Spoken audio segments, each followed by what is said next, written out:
All right, on the other side we have, looks like blue-white-red Delver, the Geist of St. Traft version with Stoneforge Mystic package in tow. So, pretty good. Punishing Fire is usually pretty good against these decks. Kills Delver, Stoneforge, and Grim Lavamancer. Doesn't deal with Geist straight up, but it's also just very hard for them to deal with from a like controlling perspective. Joshua Hoffeld has a Thalia in play. He's actually running 4 Thalias. That is a lot. That is a lot of Thalias, yeah, and it's obviously a fantastic card against Blue-White-Red Delver. However, Stoneforge Mystic gives this deck one angle to attack through a Thalia with pretty easily, which is Stoneforge for Batterskull, as we see here. Something that has been a major player, if not format defining, for quite a while, basically since it was printed. Yeah. The Stoneforge Mystic package, including Umezawa's Jutei and Batterskull, sometimes swords thrown in for value, maybe some Manriki Gusaris for the mirror. Stoneforge Mystic is one powerful spell. Oh yeah, I wish Manriki Gusari would get played some more. We saw one earlier today. You did? Yeah. Oh, how lucky. Manriki Hayashi Gusari. Joshua plays Cavern on Human and drops an uncounterable Knight of the Reliquary. He has a backup Thalia in his hand as well. This game looks like it's going to be a little tough for Steven, even though he has Stoneforge for Batterskull. Knight can pretty quickly outpace that. Yeah, you're going to have to deal with the Knight naturally. You know, you can't fight through a Knight of the Reliquary by traditional means. You have to deal with it straight up, and it doesn't look like he has the Swords to Plowshares. He has 3 main deck, probably the 4th in the board. Yep, 4th in the board, a couple submerges as well. So a few ways to deal with it, but none at the ready. Yeah, he also has Relic of Progenitus if he feels like really getting dirty. I can Yeah, see like him Relic bringing Bolt. that against Punishing Fire and Knight. Yeah. Like, these are reasonable options. Absolutely. Joshua Hoffeld does not have the Tower of the Magistrate. That would be the sicko blowout here. Tower of the Magistrate, for those not in the know, a land that can effectively remove equipment by giving creatures protection from artifacts. That was some cool tech when it first came out. That was some cool tech back 3 years ago or whatever. Yeah, when Maverick was first jumping on the scene. Yeah. Steven's sitting on a hand mostly of Batterskull and reactive cards. That Knight of the Reliquary is probably going to start doing some very boss-like things very soon. I don't think... Ooh, he attacks into the Batterskull. This is one of the few ways Steven can actually kill it is by, blocking and then bolting. Yeah, he's going to have to spend a full card in the form of the bolt and a lot of mana, not really a card. So this might be just a tempo gainer. It's also possible that Joshua has an answer for the Batterskull token, like a Swords to Plowshares of his own. That would mean he probably drew it, because otherwise it seems likely he'd have Swords to Stoneforge. Yes, of course. Outright immediately. He cracks his fetch line and make his Knight a 5/5 so that it won't die in just the trade to the Germ token. A strong play. Yeah, I agree that that's probably correct.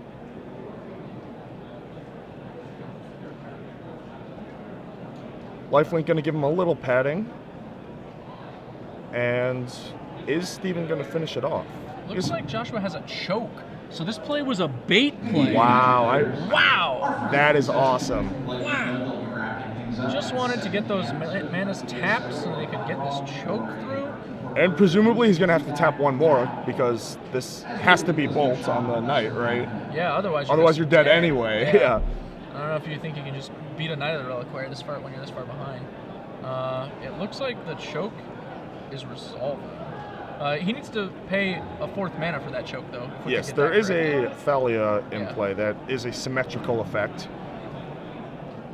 But there is choke, one of the most powerful hate cards of all time in Magic history. Islands do not untap during their controllers' untap phases. Yeah, it's outright rude.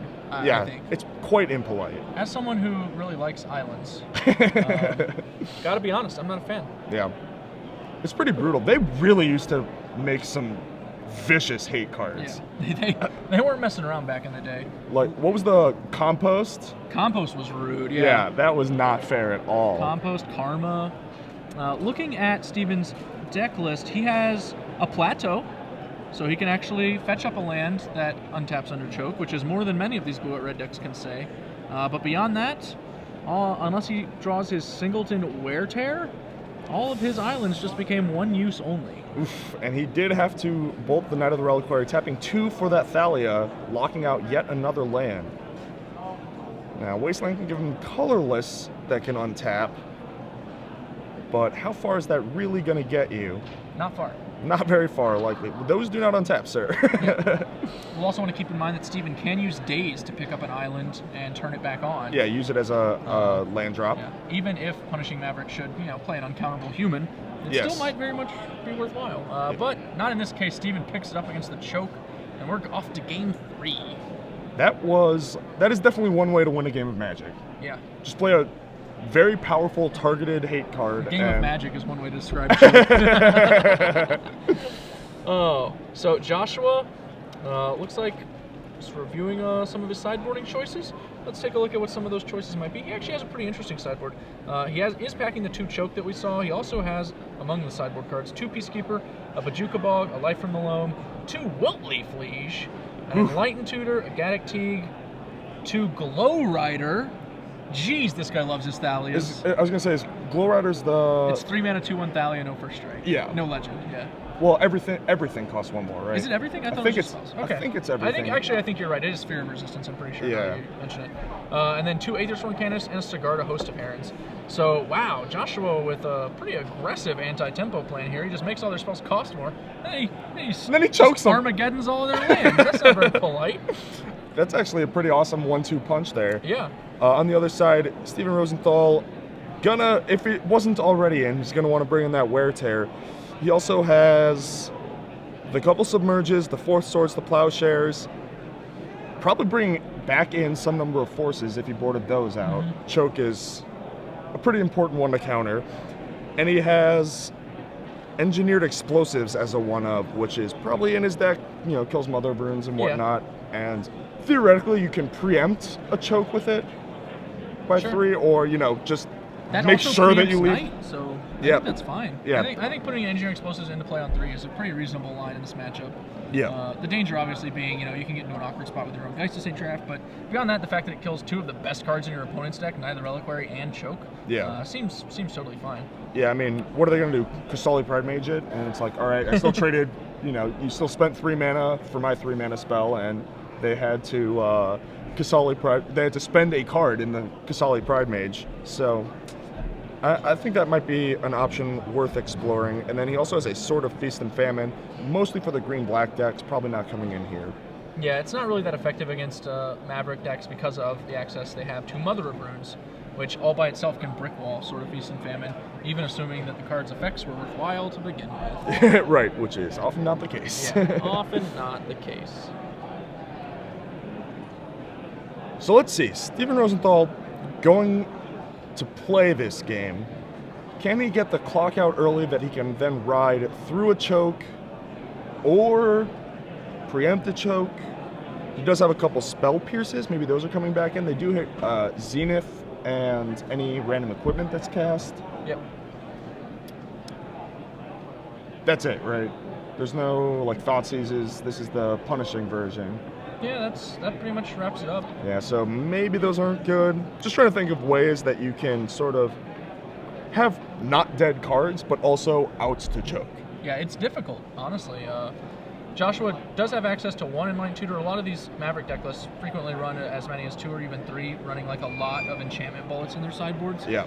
So his list is unique in that he looks to be adding it basically as a supplementary choke that can also help him find a piece of equipment if he really needs it. Or Sylvan Library, which is very powerful in a number of matchups. It looks like he has choke and Canonist also. Canonist to find, but normally, as you say, they have 3 to 4, maybe 5, targeted hate cards that are artifacts or enchantments, and then the 1 Enlightened Tutor playing as the second copy of all of those cards. This is just using it as a 3rd copy of Choke, a 2nd copy of Canonist that can also be an Umezawa's Jite if you want it to. Steven mulling to 5, I believe, here on camera. And I've clarified Glow Rider, by the way. It's non-creature spells cost 1 more. It is? So it's a little bit of both. A little bit from A, a little bit from B. Yeah. That means that makes Planeswalkers cost 1 more? It does. Wow. It does. I didn't even know what a Planeswalker was. What is that? It's coming down too soon. Yeah, looks like it is 5 from the play. And some Jitte, some lands, Stoneforge Mystic, and he has the Batter Skull and that the is- Jitte. Jeez. That is awkward to have both of your equipments and the Stoneforge Mystic. The Stoneforge Mystic failed to find. Go.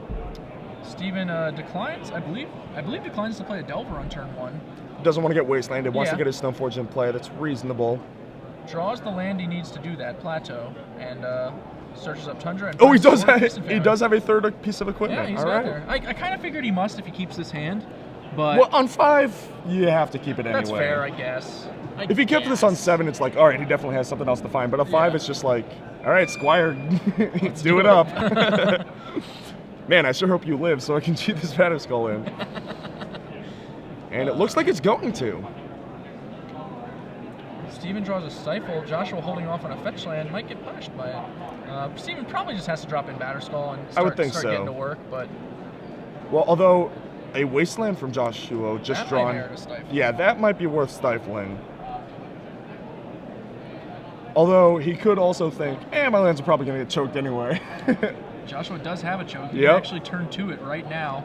He could do it right now. God, I'm sure it's so tempting. I bet he wants to so bad. He can actually do it. This is turn 3, so he can this is actually. turn 3, I'm Yeah, sorry. so he can actually do it like through a daze. Although we don't see any dazes, but Goes for the Wasteland on Island. Steven responds, and now I'm sure he's just going to jam the choke, right? Like, even though it doesn't directly beat the Batter Skull, it's just really good. why did he waste the Tundra and not the Plateau? I imagine to prevent future dazings and cut off his blue cards. Why would you waste the Plateau over the Tundra? Because it doesn't get choked. That's fair, I suppose. I mean, you might as well get him to 0 lands, If he's not right? planning to cast choke, then I think that this line makes Yes, I agree with that sense. much. It looks like he's going to Sylvan Library, potentially. Which is also reasonable because Sylvan Library will help you dig to answers to the Batter Skull, which Yeah. is obviously the threat at hand at this point in the game. Yeah, if he can get 3 red sources into play, he can actually let the Batter Skull kind of answer itself with a Punishing Fire. Yeah, that's one of the coolest interactions Yeah. I've seen in Legacy in a long time. And it looks like it is Sylvan Library coming down. And he passes turn. Steven quickly draws, attacks, and passes. No land. Yeah, plenty of equipment, though. We know that much. Yes. Sylvan finds him a Grove and some other stuff. And 2 other magical cards. Yeah, he has Fetchland, Punishing Fire already in his hand, so that is the 3rd red, but it's going to be the long way to get it, and he obviously needs to interact a little faster than that. Yes, you would think so.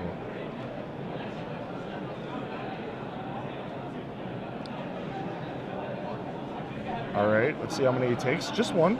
Just the Grove. Just the natural draw. Yeah, I like that. None of those cards seem super high impact. You want to save that for life for a spot where you might really get to use it. Yeah. I mean, it's another full turn from the Batter Skull, Yeah. or another full card at another point with the Sylvan Library. Looks like Joshua has access to Green Sun Zenith, and he can go ahead and just jam that right now for a Knight of the Reliquary if he. You can also fetches. just get Kasali Pride Mage and kill the Batter Skull. That's fair too. I like Knight of the Reliquary. Although this, I would certainly crack the fetch first. That way you don't have to worry about getting sword If this squashed gets or bolted. bolted or plowed in response, Oh, doesn't. all have right, it. does not have it. Whoop. That little out of order sequencing there could have really come back to bite him. Yeah. But Steven does not have the necessary removal spell to punish him. I find it interesting Joshua's deciding to go for basics here instead of searching up duels. Like, I would feel pretty not scared of Wasteland. My opponent's on Plateau Stoneforge. Is he really gonna just strip Wasteland both of us, basically? Like, Yeah, that is fair. I think I'd be fine with it, especially when he has more lands in his hand. That's a favorable attrition war for him. Yeah. Yeah, like sometimes if I keep land heavy openers, I'll lead with duels instead of fetches, hoping that they wasteland me. Yeah, And it's sort of that principle in action in I do that a later all turn. the time. Especially if I'm playing a Death Ray Shaman, then it's even better. Yeah. That's the game I like to call, like, how bold are you? Just Wasteland into Death Ray Shaman. Takes a lot of cojones. It does. I like to call that game, what hand did you think I kept? That's a good name for that game, too. Joshua taking a massive lead here. He untaps with Mother of Runes, Punishing Fire, Stoneforge Mystic away. Steven has Plateau. That casts literally 8 spells his entire deck. Yeah. It's not good. He's about to get choked out as well, and punishing Joke's Grove. on him. He doesn't have any islands. He played. Doesn't care. Yes, Steven masterfully played around choke this game by not having a single island in play. But there's the hand, and Joshua Hoffeld will move on to 7-1. Punishing Maverick. Yeah. We've seen a couple Maverick decks today.